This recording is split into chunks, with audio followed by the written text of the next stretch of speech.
Hello everyone. Now you'll hear a brief retelling of the movie Casualties of War. The tape is based on real events. The Vietnam War veteran Max Erickson, in a trolley bus, noticed a girl of Asian appearance and his thoughts went back to 1966, a time he would rather forget. SGT.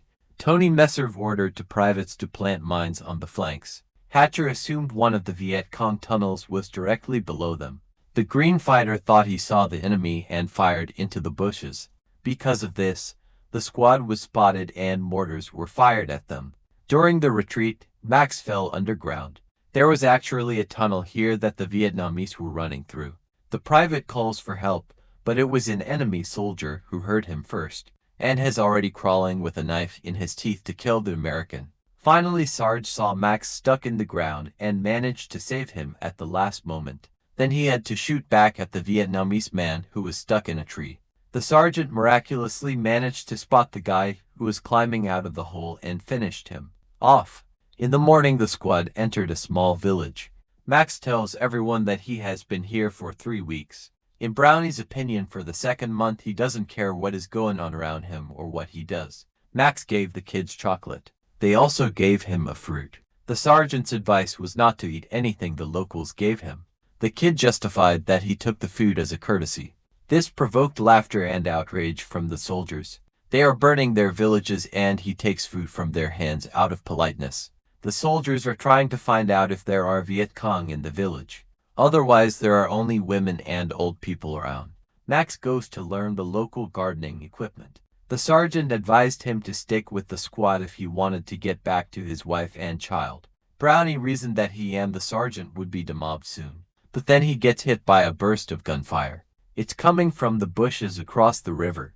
At the same time, from behind, a peasant threw a grenade at the Americans and Max miraculously hit it from a barrel grenade launcher. Brownie loses a lot of blood from the wound. A helicopter comes to pick up the fighter. Brownie is an old battle buddy of the sergeant and he restrains himself from crying. The squad is back at the military base. The soldiers are drinking beer and relaxing. Only the sergeant is serious and tense. He cheers his subordinates with the news that they will be going on a reconnaissance mission tomorrow. Corporal Clark says he hates this country and would like to blow it to hell. And with Brownie dead, the men don't feel like fighting anymore. They're always falling back anyway. The squad wanted to go into town tonight to have some fun and pick up some girls in a brothel, but they were turned back at the checkpoint. They can't go into town tonight for some reason. The guys went back to the barracks and got drunk. The sergeant introduced them to Private Diaz, who'll be replacing Brownie. Tomorrow they move out at dawn.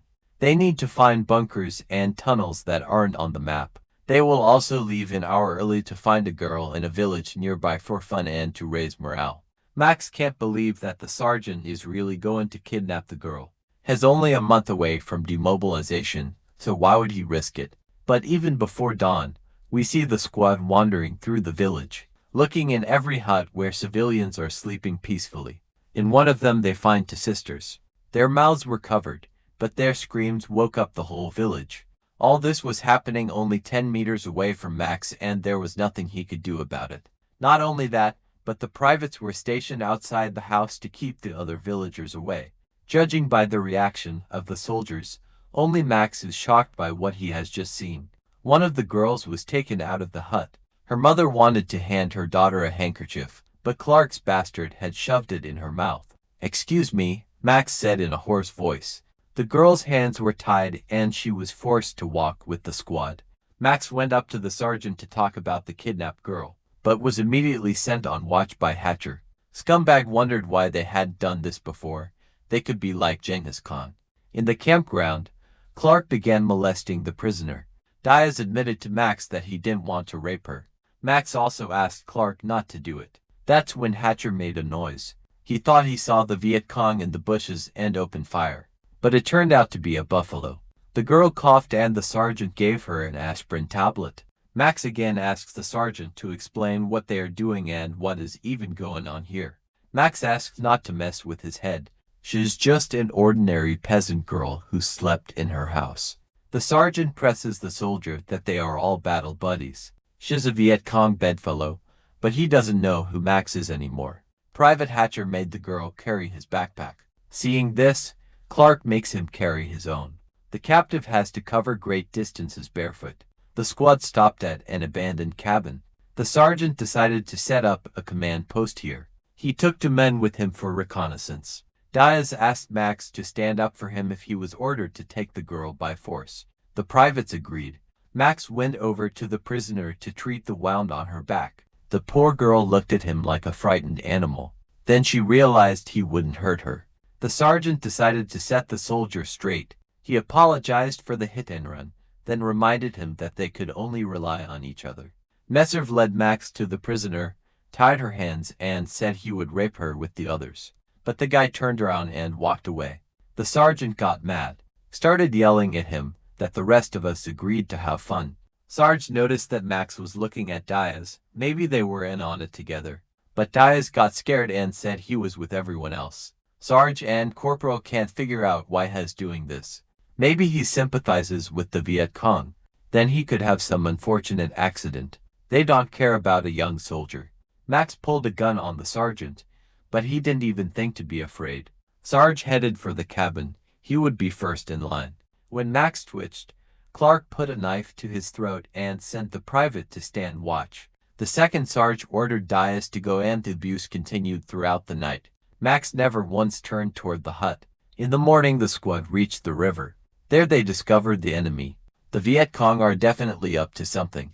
Max and Hatcher were sent to the hut to bring ammunition, and Diaz called for reinforcements. Clark is angry. He wants to shoot, not guard the prisoner. The corporal decided to leave Max in his place and went to the river with Hatcher. When the guy came to untie the tortured Vietnamese girl, she became hysterical and resisted. Max apologized. The girl is sick. She has a high fever. The captive greedily gorged herself on crackers. It never occurred to the rapists to feed their victim. When the sergeant saw Clark beside him, he wondered if his head was all right. How could he leave Max alone with a prisoner? The corporal had to run back. Max had really decided to help the girl escape, but he can't go himself. Otherwise he'll be recognized as a deserter. However, the Vietnamese girl clung to him, begging him to help her get to her home village. Max agreed. The two of them moved towards the jungle, but Clark caught up with them and ordered the private to go to the sergeant. The whole squad is sitting in ambush waiting to attack the Viet Cong. The girl is coughing incessantly. Clark puts his hand over her mouth and suggests that Sarge finish her off, so she wouldn't give away their position. Sarge ordered Max to be the one to kill the prisoner. Max said to Brownie that he would never participate in such mayhem. Clark volunteered to stab the girl, but the sergeant ordered Private Hatcher to do it. He didn't want to do it either. Then the sergeant held out the knife to Diaz. Max asked him not to do it, but he obediently crawled toward the prisoner. At the very last moment, Max shot in the air, so that there was no reason to kill the girl.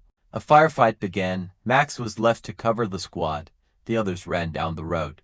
There was no one left to protect the girl, and while Max was looking through the sights of his rifle, Clark stabbed her several times in the stomach with his huge knife. A gunboat came to the rescue of the Americans, and the sergeant realized that now was the time to retreat. Heavily wounded and covered in blood, the girl got to her feet and walked down the road. She was no longer aware of what was going on around her. The sergeant was surprised to see her in front of him. "She's getting away," he shouted and hit Max in the stomach with the butt of his gun. The poor girl was shot with 4 barrels and fell down the overpass. Just then attack helicopters came in and bombed the whole place. The Vietnamese boat blew up, which blew up the gunboat. The bodies of the Americans floated in the water not far from the corpse of the girl, lying on the rocks near the shore. Max woke up high in the sky. He was evacuated by helicopter. There were many wounded in the hospital. At the base, the first thing he did was to find his comrade Rowan and tell him what they had done to the poor girl. Clark quickly ran up to Max and interrupted him. He's worried that he'll be removed as a witness. That's why he needs to get word to Lieutenant Riley as soon as possible. But in response to Max's story, he told his own. When his wife went into labor, they wouldn't let her in the room because she was the wrong race. The woman gave birth in the emergency room, and they threw him in jail. Because he trashed the hospital and was gonna kill the doctor, they kept him in jail just long enough to clear his head. He just wanted to get back to his wife and kid. And then he thought, what happened is what happened. He had no reason to go against the system. The lieutenant told him he'd split up the platoon and send them to different places. And Max needs to relax and forget about everything. Max convinces himself there was nothing he could do. He couldn't have shot Clark. There's a helpless Private Sherry running around. Has lost his platoon and now he doesn't know where to go. The kid's obviously an accident. Suddenly there's an explosion. Everybody goes down. Somebody stepped on a mine. It was Private Cherry. No one was even surprised. He was doomed from the get-go. Max doesn't like that the guy's death is just a joke. The proximity of death unleashes them all to do whatever they want. Max decided to break the chain of command and went to Captain Hill, bypassing the lieutenant. But Riley had already briefed him. The captain asked if the private realized that his actions could provoke an international scandal. There's nothing to be done for the poor girl anyway. The private must realize that the court is very lenient. Even if they're convicted, no one will go to jail. They'll want revenge afterwards. And Max has a wife and child. The captain finally dropped the mask and said that Messerv had saved his life. I mean, he was wrong about the girl, but he's just a kid. The sergeant's only 20 years old. In the evening, Max was followed by someone who was going to plant a grenade in the toilet. Turns out it was Corporal Clark. Drunk and Hatcher accidentally ratted him out. Dropping his lighter, Max saw the grenade on the floor and managed to jump out of the room at the very last moment. He got up and grabbed a shovel, went to the barracks and hit Clark over the head with it. And he told Miserva that nobody cared. He told everyone what happened, but no one cared. So don't bother trying to kill him. At the bar, a stranger approached a drunk Max. The private's probably in some kind of trouble if he's holding a gun in front of him. The man's a priest, and he offered Max a chance to talk. The guy told him about what the squad did to the poor girl in the village, and the priest helped to publicize the case. Soon the girl's body was found.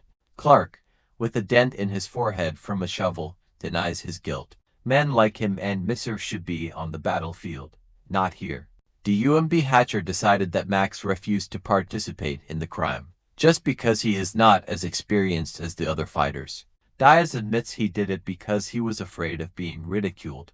Misserv tried to justify himself by saying that he had helped other Vietnamese. He even performed CPR on one child.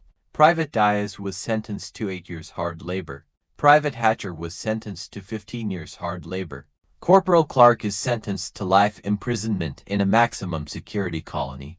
Sergeant Misserv is sentenced to 10 years hard labor. When the criminals passed near Max, he remembered the captain's words about revenge and then woke up in the trolleybus. That girl got off having forgotten her handkerchief. Max returned the forgotten thing to the stranger and confessed that she reminded him of someone. Someone from a terrible dream, and he hopes that this nightmare is finally over.